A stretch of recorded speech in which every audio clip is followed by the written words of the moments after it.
ख्याल रखा जाए। आम लोगों का जो है ना, ज़्यादा से ज़्यादा जो बीपीएल या नीचे स्तर के लोग हैं, उसके प्रति बजट में ज़्यादा उसके लिए ऑप्शन रहना चाहिए। ये तो सारा बड़े बिजनेसमैन के फेवर में है ना, छोटों के फेवर में तो कहीं भी नहीं है। बजट अच्छा है। ऑलरेडी उन्होंने डिफेंस के लिए भी अच्छा किया है और वैक्सीन के लिए भी 35,000 करोड़ का पैकेज दिया है।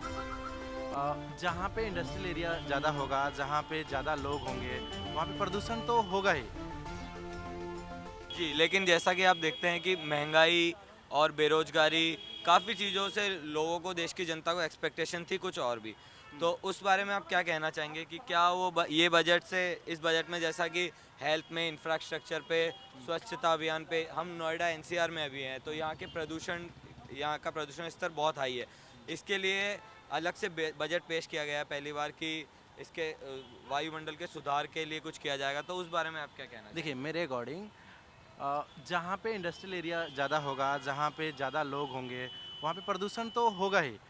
अब ये आपके ऊपर डिपेंड करता है कि स्वच्छता आप कितना अपने अपने एक तरफ से करते हैं और लोगों को क्या, आप वहाँ की व्यवस्था क्या है।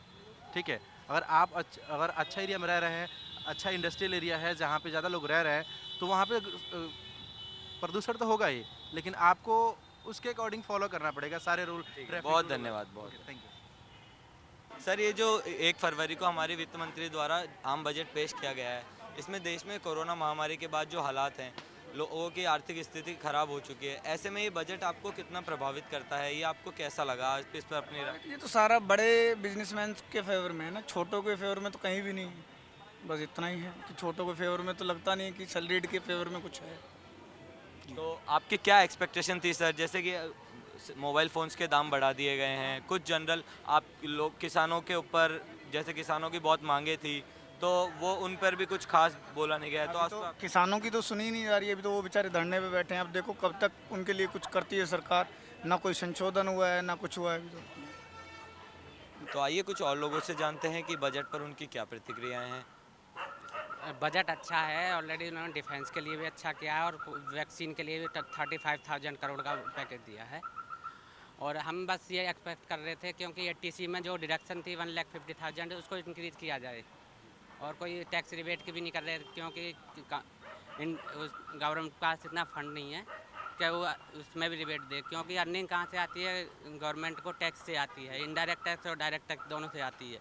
जी, और जो महंगाई के बारे में और जो अभी जो गवर्नमेंट प्लान लेके आई है, जैसे वायुमंडल को स्वच्छ करने के लिए, दिल्ली एनसीआर का वायु बहुत प्रदूषित है, और इंफ्रास्ट्रक्चर को बढ़ाने के लिए कुछ ऐसी चीज़ें प्लान भी इस बजट में देखा गया है। अफोर्डेबल हाउसिंग के लिए भी इन्होंने जोर दिया है। और जो कि लोग रेंट पे लेते हैं, मोस्टली बाहर से ही आते हैं, उनमें रेंट पे महंगे मिलते हैं मकान, तो उनके लिए उन्होंने वो किया है, बजट अनाउंस किया है। तो आपके हिसाब से बजट बहुत ही अच्छा है according of this situation, because covid going on. Thank you sir. Sir, ये जो आम बजट पेश किया गया है 1 तारीख को निर्मला सीतारमण वित्त मंत्री द्वारा, इसको आप कितना पॉजिटिव और नेगेटिव वे में देखते हैं? आपकी इस पे पर्सनल क्या राय है? क्या आपकी एक्सपेक्टेशन थी और कहाँ तक ये सरकार उस एक्सपेक्टेशन पे खरी उतर पाई है? सर, वैसे तो मैंने बजट का स्टडी नहीं किया हूँ। हाँ, लेकिन बजट जो है आम लोगों के आम जिंदगी से प्रभावित ना हो, यही मेरा गुजारिश है। आम लोगों की ज़िंदगी से हाँ जी।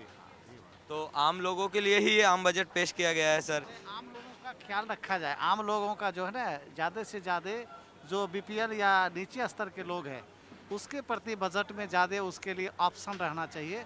रोज़गार का हो, शिक्षा का हो, स्वास्थ्य का हो, इन बातों का सरकार को ज़्यादा से ज़्यादा ध्यान रखना चाहिए। और सरकार ने सर इंफ्रास्ट्रक्चर पे इस बार बहुत ध्यान दिया है, वायु प्रदूषण पे अलग से बजट पेश किया है, कुछ प्राइवेटाइजेशन किए हैं, तो उन पे आप क्या कहना चाहेंगे? आपकी क्या प्राइवेट सेक्टर को तो ज़्यादा महत्व नहीं देना चाहिए, क्योंकि हमारे जो लोगों ने, हमारे लीडरों ने पूर्व में जो बड़ी मेहनत करके जो भारत का परिकल्पना क्या था, उस सेक्टर को, उस सरकारी संस्थान को सुरक्षित रखना चाहिए, ताकि देश की मर्यादा बनी रहे। दूसरी बात है कि जहाँ तक वातावरण है या पर्यावरण, ये आज की पुकार है, आज की आवश्यकता है, नीड है जी।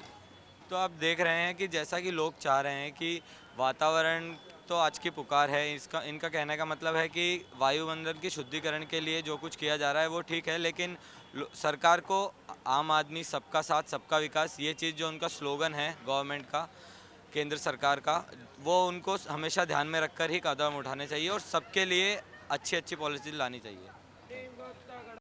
खबरों के निष्पक्ष विश्लेषण के लिए सब्सक्राइब करें Jantantra TV and press the bell icon. Never miss any update.